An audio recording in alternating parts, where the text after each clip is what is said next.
Yes, Iceberg's the name. That.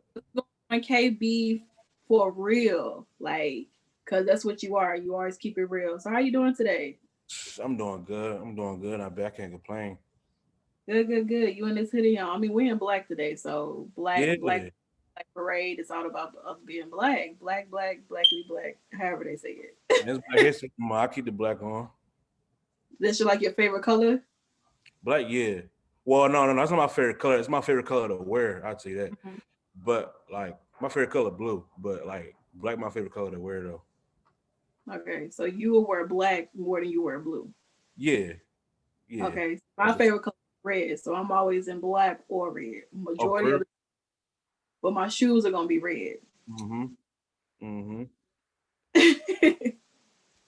So let's go ahead and jump right in, man. Like you are on the rise right now, with this infamous TikTok song that you got going. I'm not big on TikTok, don't have an account, but I always hear about the songs that are going viral that are having these different challenges and stuff going on. So let's take it into the beginning of who you are to let people know exactly who KB for real is. Like you're a native of West Philadelphia. I'm not going to go into the Fresh Prince theme song because every time you say West Philadelphia, Every time. you start going right into it. Every time. Every time.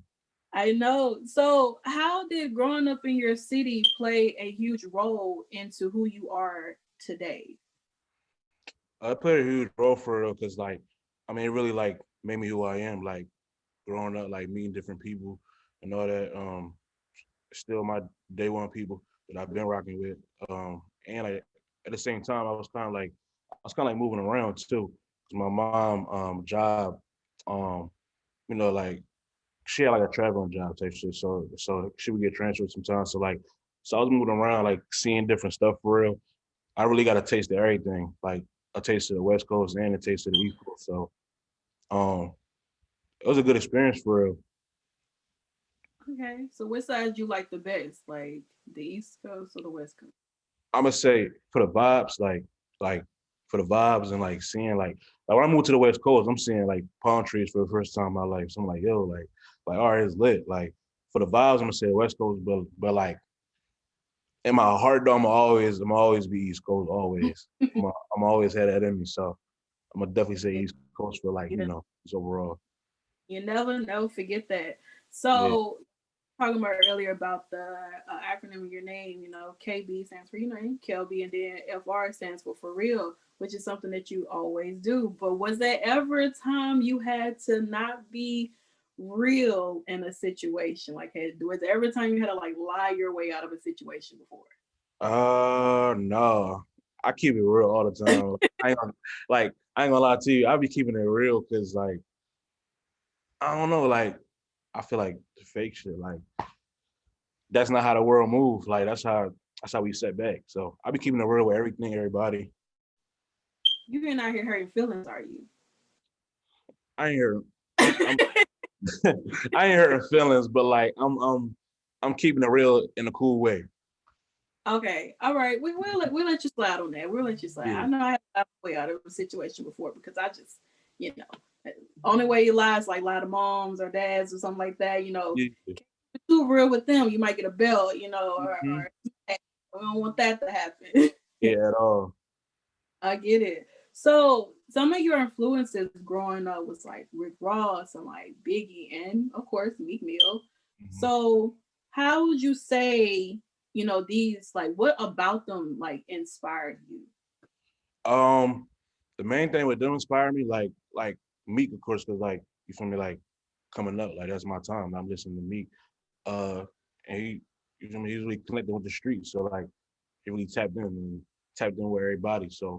Uh, so around that time, I was really locked in with that. And then on the Rick Ross side of it, like Rick Ross, like he a big guy. He really carry himself like how you carry yourself, and like I Mhm. always, I always fuck with that. I always fuck with the swag, the way he coming and like his music. So that has always been the influence, like on that side of it. Like damn, I'm big too. I always been big, so like I'm big too. Like damn, maybe I could be like that one day. Have that Right. same swag, whatever, same drip.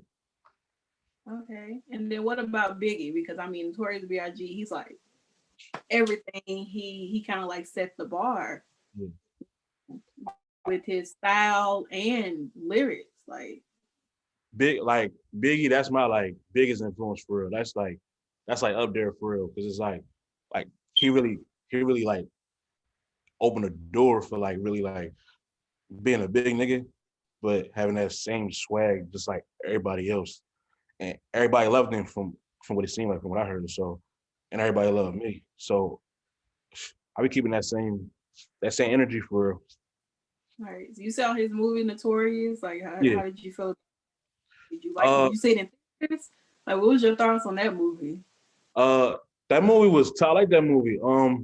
Notorious because like it was about his life for real, but uh hopefully everything in it was like you feel me how it was. But if it was like yeah, I felt with our lifestyle was for real. Right, I agree. I agree. So, who would you, say that you would like to see yourself possibly work with, within the near future? Um I definitely want to see myself working with like Drake, of course. Drake tough. I always show with Drake heavy. He up there for real. I fuck with the baby heavy. So I feel like me and the baby would kill some shit. We'll go crazy on something. Definitely.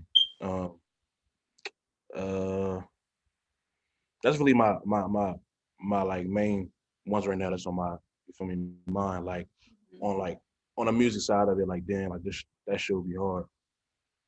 All right. Speaking of the baby, I feel that this song that went viral on TikTok, "Hood Baby." I feel that maybe y'all could have did a little something with that. Yo, I okay. think that would have been real dope, especially watching the video. Mhm. It would have been up here. Straight So comp. let's actually get into the single. Like, were you expecting it to take off the way that it did? No. I wasn't expecting it at all. Because I wasn't even gonna drop it because I wasn't even feeling like it was. I don't know. It felt weird. Like it was a cool song to me at first when I made it. It was a cool song, but I was like, damn. I was like, I don't know if it's too basic. But everybody was telling me, like people I was sitting into, like, bro, like this shit hard, shit go crazy.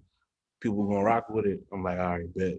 So no, hell no, I ain't expected to do what it did that early. Right. Yeah. So what was like the process behind like tell me about the studio session when you went in and just decided that you was just gonna title that song "Hood Baby" and then come up with the catchy intro for it and go into the crazy lyrics and then the chorus and all Yeah. of that. I See, it's funny. Like that night when I made that, um, it was me and my manager who was in the crib. This was in like the living room. It was in like a 1 bedroom, like just breaking down the middle, really like on the ground for real, broke. So we was in the living room and we just going through beats. I went through YouTube beats. So then we going through beats, went through like 5 or 6 beats, and we found that beat, found the hood big beat. It was like, damn, like this shit got a bop to it. Like I'm rocking with it. So I was like, all right, bet. And I laid on the couch. I wrote it up for like 15 minutes, and then I made the song in like probably like 20 minutes. And I don't know how that shit came to me for real. I was just laying there. What am I gonna say? I was just like, down south, little baby. I was like, damn. I was like, that's catchy as hell. I was like, yeah, let me write that down. I just kept going on from there. And I recorded that whole thing in the house, right in the living room. Wow. It's crazy that sometimes your those songs that take off, it's Mm-hmm. always sometimes in like the crib or like in your homeboy storage closet or something. Yeah, Not like your big expensive studio sessions that you paying like maybe $100 or some for, but like right there, your boy's crib, and y'all just playing around with listen to different beats and y'all just freestyling off of it and then create something. yeah, And this is what happened. yeah. That's You all it was. And originally, it was like, wasn't no plugins, none of that. Like it was just voice. I put like a little compressor on there or something like that. That's all it was. Cause I didn't really like know the ins and outs of Pro Tools. I just knew how to like network, like to move through it to make a song. And that's what I did. And it was basic as hell. No plugins, none of that. Wow, that's amazing. Honestly, it really is. So, you know, with it going viral, you had like so many people making videos to it, celebrities at that. Like, Yeah. which celebrity like shocked you the most to like see them make a video to your song? Celebrity that shocked me the most. When I woke up and seen motherfucking Kourtney Kardashian with her kids on a step doing it, I'm like, what the? I'm like, yo, this shit real. Like, all right, like real, like, like for real. I'm sitting there years back in middle school seeing uh what's that shit called? Keeping Up with the Kardashians and all that. And I'm like, yo, that's crazy. Like yeah, it's real, it's on. That's wild. Like I think that's pretty dope. I mean, Jason Real, he's always doing some weird shit. Yeah, He always doing some weird stuff with yeah, his video. Like, and all that. I don't know. I think he found his lane. Yeah. TikTok. So let's talk about the creative process behind the visual of it. Like, what inspired that, or like, how did you and the director come up with the concept? So for real, I had a couple treatments that I could have like that I had to pick from. But Nick Jandura, he hard, he goaded. I fuck with his work before I even made Hood Baby. So I had seen his name on it. I'm like, damn, like that's hard. And then I read like cause he came up with it. He came up with the whole idea or whatever. So I read his treatment. I'm like, damn, like that shit funny for real. And that's the one I just went with. I just went with that one. Because I knew it was gonna be funny. And I knew it was gonna be like it was gonna fit the song too. So we had rocked out with that one. And we had built a good connection too. Okay. So what was your favorite part about like what would you say was like your favorite scene out of this visual? My favorite scene out of this one. My favorite scene for real was when we was in like the little cul-de-sac and I was spilling the milk. Yeah. I felt like I was spilling the milk. I had my dog B Time with me, and I had Mhm.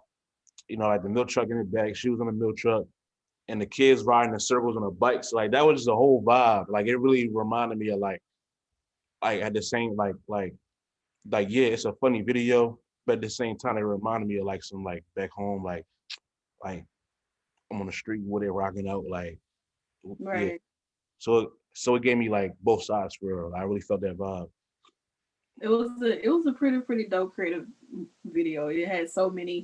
I was reading the little comments that people were saying. I was like, that's not really milk, or it had So people. It's like, is that really milk? Like, oh man, I wasted milk. It was a lot yeah, of different crazy people saying. And I was like, y'all are yeah. funny. I But see then some you back. crazy comments. What's like the craziest comment that you've seen that's just like literally crack you up? Probably it's between two for real. Two that I remember. It was one where somebody was like, there was like, I wonder why she drinking chocolate milk at the video. and then and then there was another one where somebody said something like plot twist is not really milk. I was like, Yeah, yo, that's that's not a oh, funny. that's the one I saw. It was like Mm-hmm. I was like, people in the comments are crazy. So then Yeah, you backdoored and you did a feature with what is it, Look Got It yeah. for the remix. Like Mhm. how did you two get in contact with each other to do that? Uh, so for it was one day, guy that had DM me or whatever. He was like, what's up? Like basically like throw me in a remix or whatever. So I had DM him back, but while we was talking, got it manager or whatever had was FaceTime my manager. We was like, what the fuck? Like, Mhm. how you get his number? But bro had his number like attached to the Instagram thing or whatever.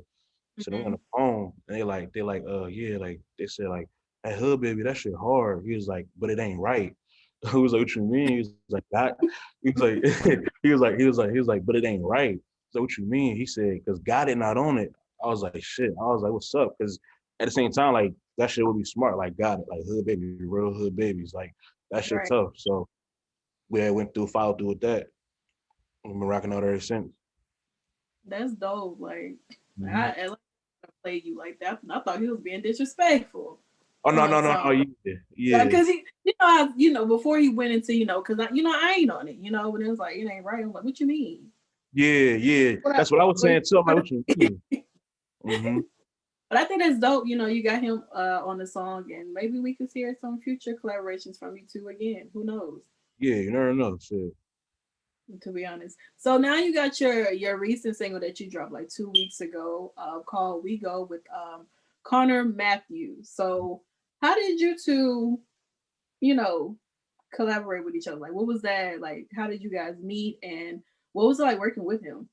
So I first met Connor because we all had linked up at Evan crib, the one who made the beat. We had linked up at his Mm-hmm. crib and we all linked up. We was just vibing for real. We didn't know like what we was gonna make that night, but we was just vibing. And before that, I'm like sitting there thinking like, damn, like Connor, he makes some different shit than me. I'm like, I don't know, we gonna see. I'm like, fuck. I'm like, you never know. So and then we had Evans go through some beats. Probably went through probably like 10 beats, and they always like a little like too different than what I'm. You feel me? My wave, it was like more pop type. And the way I came across the Wiggle beat, it was like, damn, Mm-hmm. like I was like, all right, like I probably could do something to this. Like give me a few minutes. So I probably took like 15, 20 minutes right there. My two verses I had down. And then my guy Connor over there and Riley over there, they writing the hook down, getting that together, putting that together or whatever. And then we both had laid it down. And that shit Mm-hmm. sounded great. He was like, yo, what the fuck? Like I didn't come here expecting to make this.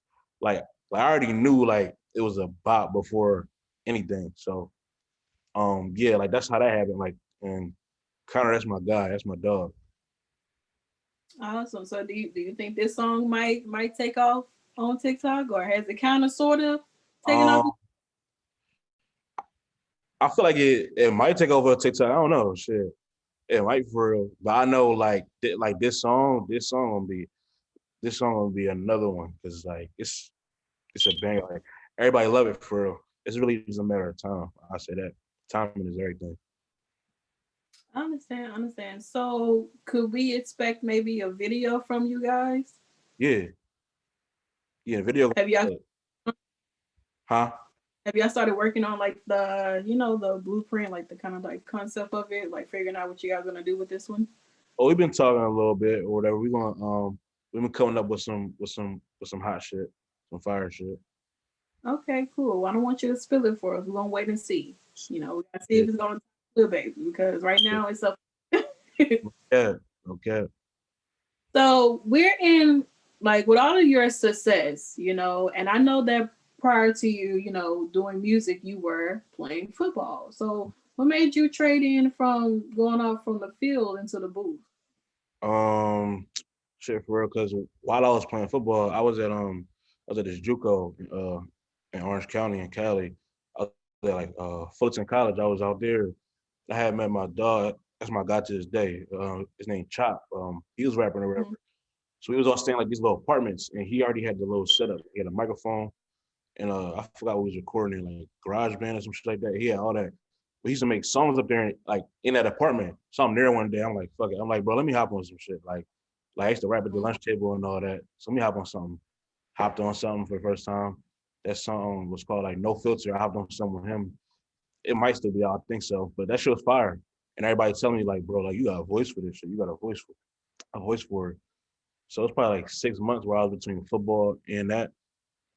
And eventually I was like, fuck it. I was like, I'm gonna take this rap shit serious. Fuck it. And that was like towards like the end of 2018. Mhm. So Hmm you really just started, if you look at it. Yeah, I ain't been like really like taking it serious while. Like I ain't really been Mhm. doing this shit for that long for real. Probably like I'll say taking it serious, like all right, like this is what I'm doing to start in 2019. Wow. That's Yeah. and you are You said what? saying you're like already signed, aren't you? Yeah. Yeah. Sonic Columbia Smash Records. That's crazy. Like that, honestly, that's amazing because I know there are people in the industry who've been doing this for like years and Yeah. hadn't even like no type of record deal or anything, Yeah. and crazy. That's People, amazing. That's like an accomplishment though. yeah, people be telling me that. They'd be like, bro, like you gotta cherish it. Like it don't happen like that for everybody. And I'd be Mhm. realizing that I'd be like, damn, like this shit was quick. Like shit all happened fast, how everything happened too. But how are you handling it though? Like, are you like, does it seem real to you? Um, it seemed a little real now, but for the whole 2020, it didn't seem real. Yeah, like the whole 2020, like I'm sitting here just like, all right, like this shit feel like a dream. Like I'm just I don't know. I'm in some simulated life or something. Like that's what it was feeling like the whole time. But I mean, I realize it now for real. So I'm just really like staying in my bag for real. 2021, applying pressure, and yeah, Respectfully. respect, Hashtag. respectfully. So where do you see, your career, like musically wise, taking you? Like, do you plan on kind of branching out and going into different, areas of entertainment, like maybe film? I know you're big on fashion a little bit, so would you ever decide to go into like making a clothing line or anything? Yo, I've been thinking like so much shit that I'm gonna do. Like for one, I'm gonna be a superstar. I'm already a superstar for real. I'm gonna be a superstar for one. Two, with the fashion shit, like I'm gonna really, I'm gonna really like. It's gonna be a point in time where I really like come different. And they be like, yo, like we want to be like Kevin for real. I'm gonna really get into that fashion game heavy. It's only a matter of time. Um, I'm gonna do a whole bunch of shit. Like, yeah, I'm trying to be in movies, all that. I feel like I could be an actor. I don't know. You think I could be an actor? I mean, what character, what genre of films would you go into? You got comedy, you got horror, you got action pack, you got suspense. I'm a horror. I'm a film person, so I which gotta be one? in a comedy movie. It don't matter what movie you in. No, I'm saying I gotta be in a comedy movie. I got to. But what role would you be like? Would it be like in high school wise or something, or like that friend who just never take anything seriously? I'm gonna be that homie. I'm gonna be that homie in the movie that just comment on everything, like side comment, like and everybody laughing. I'm like, yo, this shit crazy, like, and everybody laughing. Like, I'm gonna be that one homie, like, I'm just there all the time. I ain't the main character, but I'm there all the time, and everybody remembers me. You just pop up out of nowhere. Yeah, I just pop up. I just be there. I can. That'll be pretty interesting to see. Yeah. So you weren't doing music or going into the industry. Would you ever consider playing football again? Like, would you see yourself going pro? Um, I probably would for the only thing with me in between making that decision is waking up at Mm-hmm. 6 and 7 o'clock a.m. just to go to my workouts and all that. Yo, I used to hate that. Like, so I don't know. I mean, I probably would like, cause it was fun for her. I miss it. I be missing football heavy. I definitely be missing it. I ain't gonna cap. Okay, so Super Bowl is Sunday. Who you going for? Or your team isn't in the Super Bowl? My team not in it. I'm gonna watch it. I'm gonna watch it just cause, but my team not in it. Pittsburgh Steelers is not in it, so I ain't telling Yeah, you nobody. set up. Y'all had a great run, but Yeah, we had a great run. But I don't know what happened. We started getting like distracted. I don't know what y'all did. Yeah, Like we started getting I distracted. don't know what happened, but we gonna leave it in 2020 because Yeah, y'all was on a roll and then y'all fumbled the yeah. bag. Now next year we gotta go on that roll again and keep on it. I don't know what happened, but I don't know either. yeah. So it's the second month of 2021, Black History Month. So what is something you are looking forward to this year? Something I'm looking forward to this year. Um, definitely like uh how you say it, like I want black culture to really be like appreciated more for real. Cause like we gotta eh, how you say it, we gotta influence on a lot that's going on and a lot that people be doing. So I just want that to be in the light. Like black culture is there, black culture is everywhere. It's a lot of places. Don't try to downplay it. We here. It's a lot of black excellence going on too. I'm loving it. I'm fucking with it heavy. Yeah, definitely. I definitely agree. Mhm. So, what is something that people misunderstand about you as far as your fans or just people who are hearing of you in general? You said a lot of something that people misunderstand about me. Hmm. Um, probably would say I feel like some people don't be thinking I'm really lit as I am, because I'm really lit for real. But like people be sleeping on that. But for we really just gotta wait till we out of the situation that we're in to see that. Mm. I really like I'm really like that. I really bring that energy in every situation. Okay. Well, we're ready to see. Once the world open back up, and unless you go to like Atlanta or Texas where they wide open. So Yeah. sorry. Oh yeah. It'll get on my boss like that. He out there. Uh-huh. So before I let you go, where can everyone stay up to date with you when you're dropping new music or this video till we go? Man, everybody can stay there with me on my gram, on Instagram. Follow me on the gram. Underscore KBFR. Stay lit, all that. I'm updated on there. I'm updated on it. Especially like starting right now. I've been on some like real like all right, I'm about to be on more on some social media shit. So follow me on the gram. Okay, awesome. Well, KB, for real, thank you so much for taking your time out of the day to join me over here at DJIceberg.com. It was great. Like we had a blast. This is our Before the Fame series that we have over here, and Yeah. we're happy you before get up there where we probably can't touch you. You know what I'm saying? Man, all I gotta So do is give me a call. I'm here. You know the vibes. yeah, give you a call when you drop your fashion line because I Yeah, want me some. yeah. All that shit. I'm making a fashion line for everybody. Bet, say no more. They're like, that's a problem right now. That's a problem right now. It's fashion going on, but it don't be fashion for everybody. They be trying to downplay that. But yeah. They be experiment. But Yeah. thank you so much again. I truly appreciate it. And I hope you enjoy the rest of your day. You too. Appreciate y'all. Gang. No problem.